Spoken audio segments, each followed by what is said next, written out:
Trig. We're going to be covering lesson 65, and so we're going to start with 65.8, radicals in trig equations.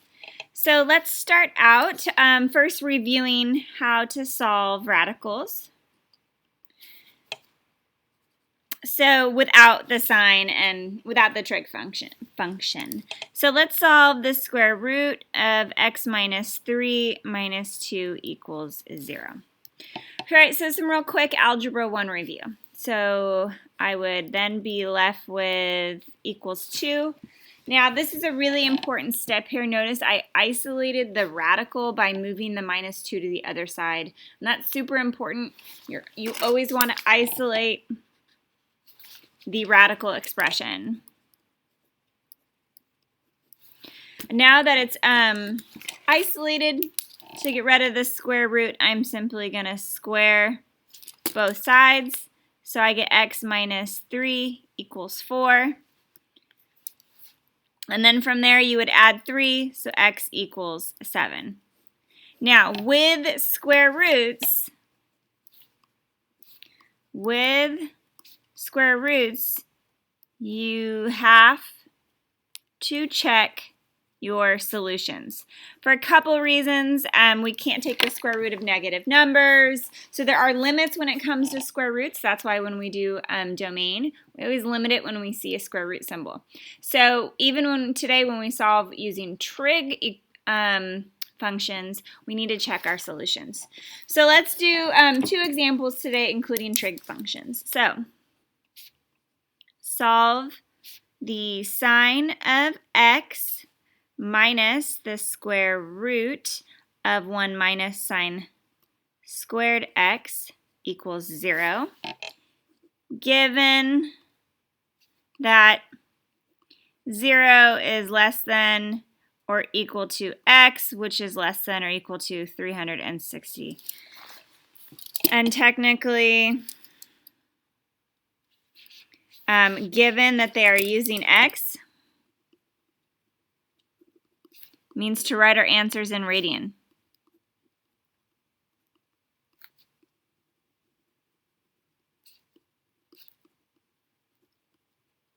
Okay, and so we need to make sure we do that. Sorry, let me zoom out. All right, so first things first in this equation, I need to isolate my square root because right now I have sine minus the square. I have everything together, and I need to get the square root function by itself.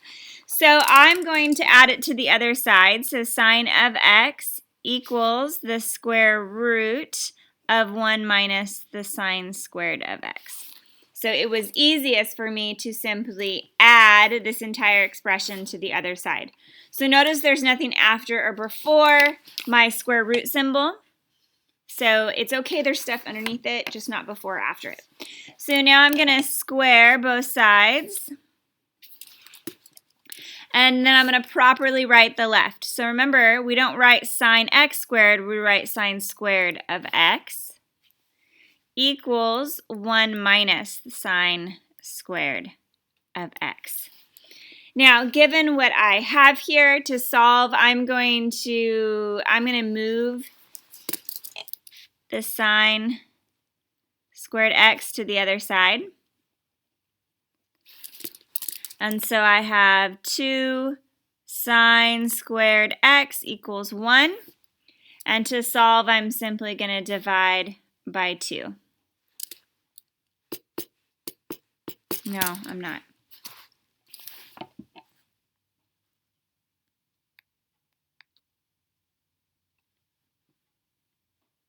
Yes, I am. Sorry. I'm like silently thinking. And so, because you could have done this several ways. Sine squared x, I'm then going to subtract, so I have 1/2 equals 0. Now, the reason this is a really complicated one. The reason I did it this way is because well, you can do this a couple ways. So you can do it, you can factor it knowing it's a difference of 2 squares, or you can leave 1/2 on the other side and take the square root. So it's really whichever you prefer. We can leave it the way it is.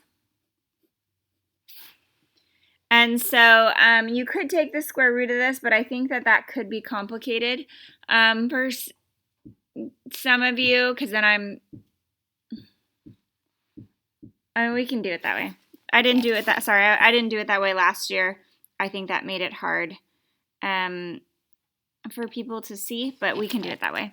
So if I take this square root, when is the sine of x equal to plus or minus the square root of 1 over 2? Now I have to simplify this because this is 1 over square root of 2.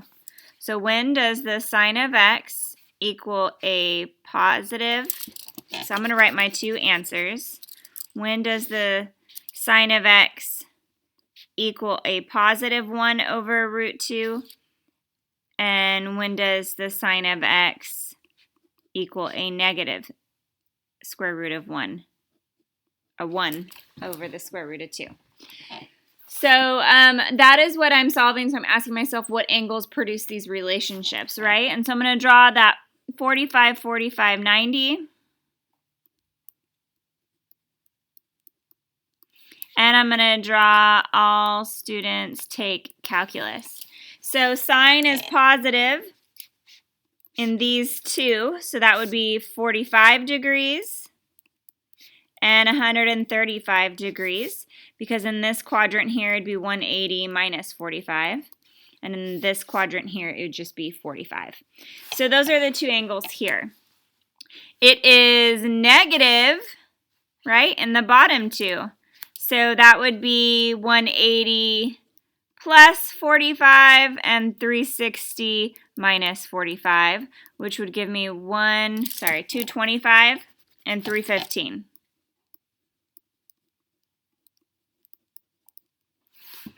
And so those are my four answers, but because it is in x, I have to convert 45, 135, 225, and 315 to radians because it has an x instead of solving for theta. So it's same with when you write equations for sine and cosine for their graphs. Remember, x we write is in radians and theta is in degrees. So to convert these, I would simply write them all over 180. So 45 over 180 pi, and I would reduce that to be 1 over 4. So the first one is pi over 4. And I also need to talk about, if I plug these in to the original, if they would work.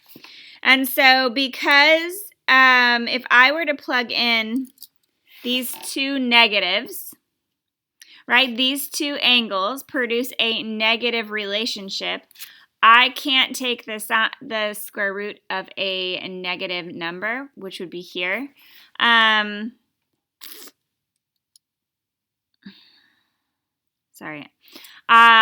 so, but that would make it positive. Wow. I can't plug in a negative here. And so these two actually don't work because they produce the square root of a negative number. So I'm only working with 45 and 135. So to convert 135, I would do 135 over 180. And I'm going to reduce by 45 degrees. And that gives me 3/4 pi. And so those are the only two solutions that work. And you can always use your calculator to try. So if I was to plug in the original, 1 minus the sine of 225, it does work. That's what I thought, because it comes out to be a positive. Hi.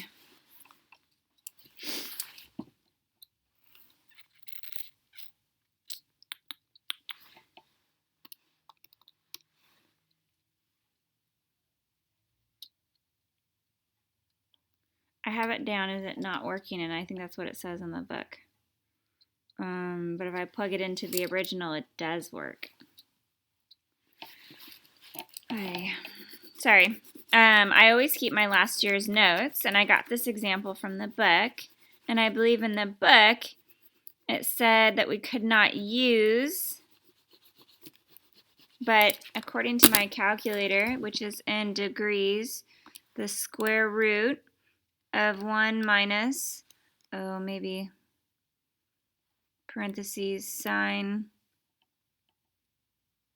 of 225 times the sine, because it's sine squared. No, it still works. Okay. So the book is wrong on that one. These work in the original. So I shouldn't have crossed these out. And if I am, my apologies. It's the rain. I'm going to blame it on the rain. So to convert to radians, we put it over 180. And so 225 over 180, 45 goes into that, I believe, 5 times. Yep, so 5 pi over 4. And you guess how many times? So I reduce that. 315 over 180 pi gives me 7 pi over 4. Next one.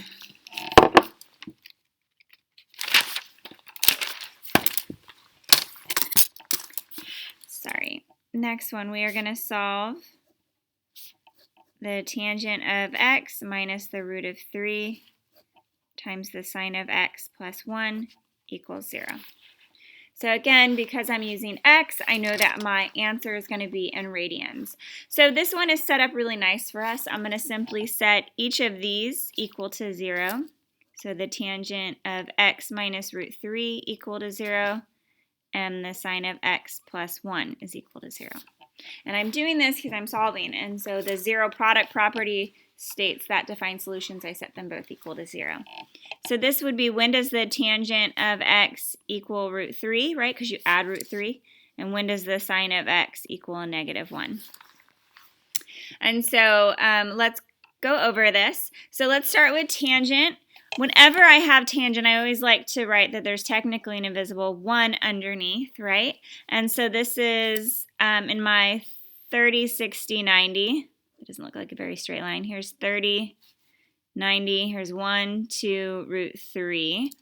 So which angle gives us a relationship of root 3 over 1? Opposite over adjacent, that would be angle 60.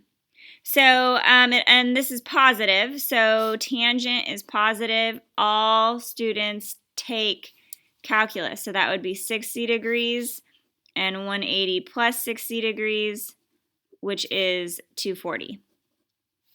Okay, we'll convert those to radians later. Now, when does the sine of x equal negative 1 over 1? All right, well, that's not the 45 because that would be 1 over root 2. So this must be talking about one of my quadrantal angles. And remember, the sine of x equals y. So that would be down here. Y is negative 1, right? This point here is 1, 0. This is 0, 1. This is negative 1, 0. But this is the only place where y is negative 1. So this would be 270 degrees. And that's because in the beginning it stated that x, 0 degrees is less than or equal to x, which is less than or equal to 2 pi. Okay. So here are my 3 degrees. And now, if these are my 3 solutions, I have to be really careful here, because if I was to plug these 3 into the original, they're all going to work except for this one. The tangent of 270 degrees would be negative 1 over 0, which is undefined. So 270 degrees is not a solution. It's a solution for sine, but since it wouldn't work into the original equation, I could only plug it into this x and not that one. 270 doesn't work. So I'm only going to convert 60 degrees